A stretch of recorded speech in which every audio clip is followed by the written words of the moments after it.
Hi everyone, and welcome to my channel if you're new here. If not, welcome back.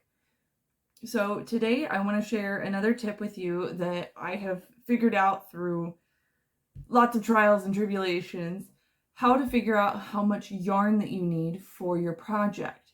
So this is kind of building off of the last video that we did where we figure out your stitch and row count. So using that information, once you know how big a project is, especially if you're going to be freehanding this, you'll be able to figure out how much yarn that you actually need for your project. So that way you're not going to the store and like, oh, should I buy like 4 skeins? Is that going to be enough? Or, if you buy too many skeins, and it's helpful in your planning process. So that way you can get the right amount of yarn. You're not overbuying, you're not underbuying, especially if you want to try and keep everything in the same dye lot. I know for a lot of projects that's incredibly important. For other projects, it may not matter so much. But why don't we grab our hooks and grab our yarn and let's get started for today.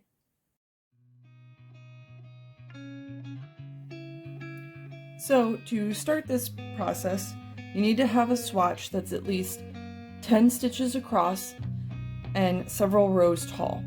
I would personally recommend doing 10 rows because it helps make the math simple, but I would also recommend doing several rows just for the fact that you want to make sure that this last row that you're going to frog out, that you're going to have the most consistency possible. So by having several rows, you're going to be pretty comfortable with whatever stitch it is that you're doing. So I would personally recommend doing 10 stitches by 10 rows. And for simplicity's sake, I would say that that's probably your best bet. So now that we have this nice little swatch done up, we've got 10 stitches and 10 rows, and I've done this all in double crochet. So what we're going to do is we're going to frog what we have done. So what you're going to want to do is take your yarn and get a nice good tight hold right here underneath of where your working yarn is coming out from. So you want to make sure that you have a good hold on that. You don't want to let that go because this is where we're going to start our measurement from. So go ahead and frog your last row. When you get to the end, you want to make sure that you're also counting for any chain stitches that you do, if you do chain stitches for your turning, because you want to make sure that you're accounting for that as well. So you just want to pull that ever so carefully to where now you're still technically in this row here, you're not pulling out from this 9th row. So now that we have that pulled out, we're going to want to measure it. I would personally recommend getting a fabric measuring tape because it's going to be long and it's going to be flexible and it'll be a little easier to work with. And I think the one that I've got is well over 50 inches. So I think it might actually be like 2 yards. But I would recommend getting a fabric measuring tape. So when you go to measure this out, you want to make sure that you're not pulling your yarn too tight because you don't want it to stretch. So you don't want to end up accidentally over calculating for yourself. So I would recommend holding that nice and tight. And I start at this 1 inch mark, so that way I know I'm getting full inches when I go to measure. So what you're going to do is once you've got a nice good grip right here where your yarn is starting and at this 1 inch mark, is you're just going to gently pull your yarn along your measuring tape. Once you've got pretty much as far as you can really reach without stretching your yarn super tight, you can go ahead and let go of this spot here. Just make sure that you're keeping a nice tight grip on this part here. And then you'll just grab it with your fingers and continue to pull. Remember, don't pull too tight. Once you've got far enough, grab it, and then you can pull. Make sure you don't pull tight enough that you're going to pull this stitch out. And what you'll do is you'll measure right up to this spot here, like right where this working yarn is coming into the beginning of the next row. So I am measuring out, it's showing at 40.5 stitches. But remember, I started on the 1 inch mark This is actually 39.5 inches. So once we have that, write that down so we don't forget. 39.5 inches for 10 stitches. So now we can move this off to the side, and we can figure out step number 2.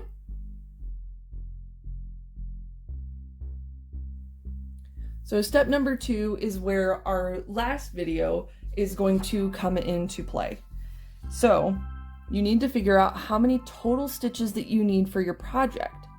So if you saw the last video, if not, I would recommend going back and watching it, just so that way you can kind of get an idea of how to figure this information out, unless you already know, like if you're following a written pattern and you can figure out how many total stitches you need for your project that way. But if you're not following a pattern, this is where it's going to be super helpful. So in the last video, for my example, I figured out that I would need 338 stitches across and 225 total rows. So I need to multiply 338 times 225. And to spare you the awfulness of my math skills, I'm just going to use the calculator that's on my computer. Do 338 times 225. And that comes up to 76,050 stitches.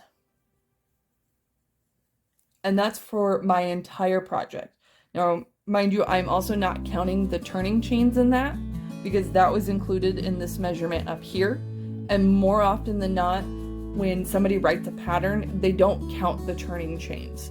So it's not included in your stitch count. Some do. I have seen one or two that do include this, the turning chains as a stitch count, but more often than not, that's not something you have to worry about. You just want to make sure that you're measuring it for your actual stitch count. So let's move on to step number 4.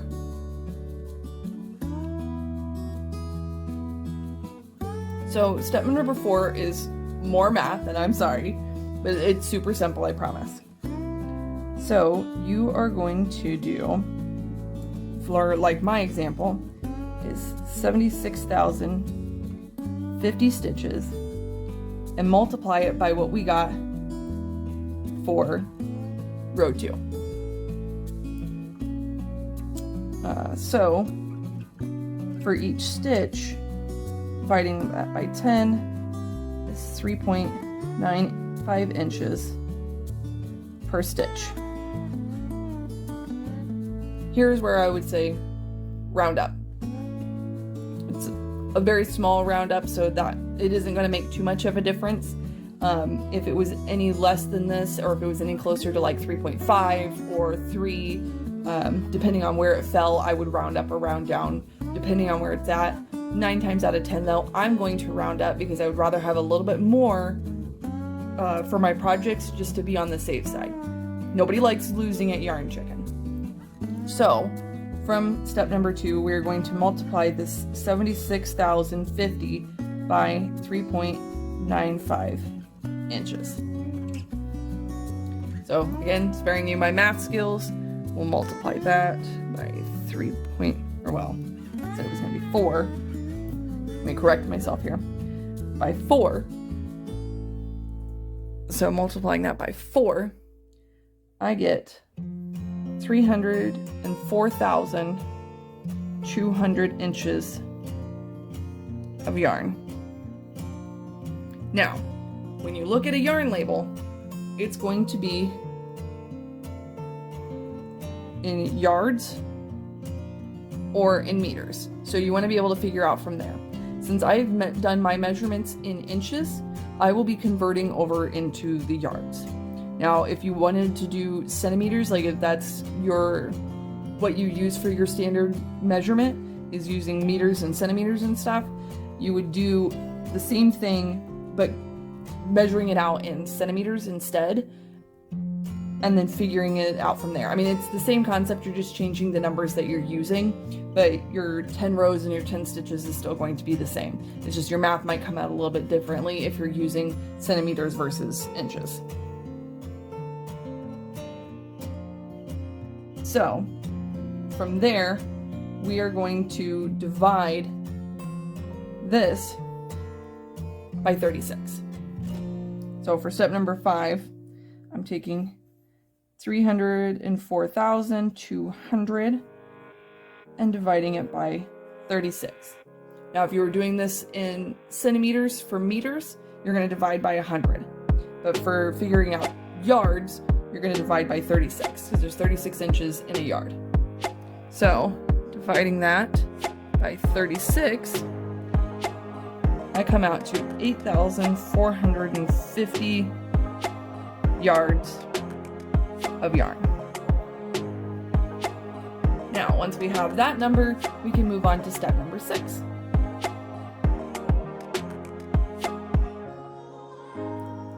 Step number 6 is where it's going to be important to have your skein of yarn and knowing how much is going to be in that skein. So using the Bernat Super Saver yarn that I had for this swatch, I can see that on the yarn label, it has about 275 yards on here, or 251 meters. So what I'm going to do now is take 8,450 and divide that by 275, because that will tell me how many skeins, how many full skeins of yarn that I will need. So again, sparing you my bad math, divided by 275, that comes up to 30.73 skeins. Now, this is where you just want to have a general roundup for how many that you would need to buy. So I would need 31 skeins of this particular Bernat Super Saver to be able to make a blanket that is a queen size of 90 by 100 inches.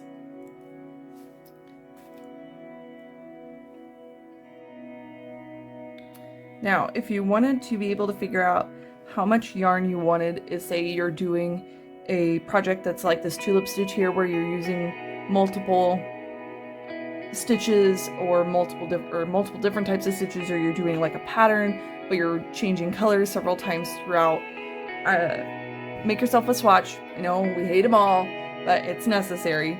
Make yourself a swatch that's pretty decent, of at least 2 sets of what you're going to be doing for your repeat. So here I've got 4 tulips and 2 row repeats of that pattern.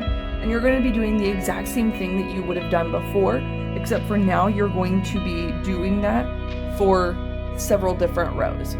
So for this one, I would frog out and measure everything I need for this pink row, going from where it pulls out up here to where I have changed colors down here in this bottom row. So I'm not going to count this little bit of extra tail that I had from when I changed colors. And then you'll do the same thing with the green. And then you'll do the same thing with the blue.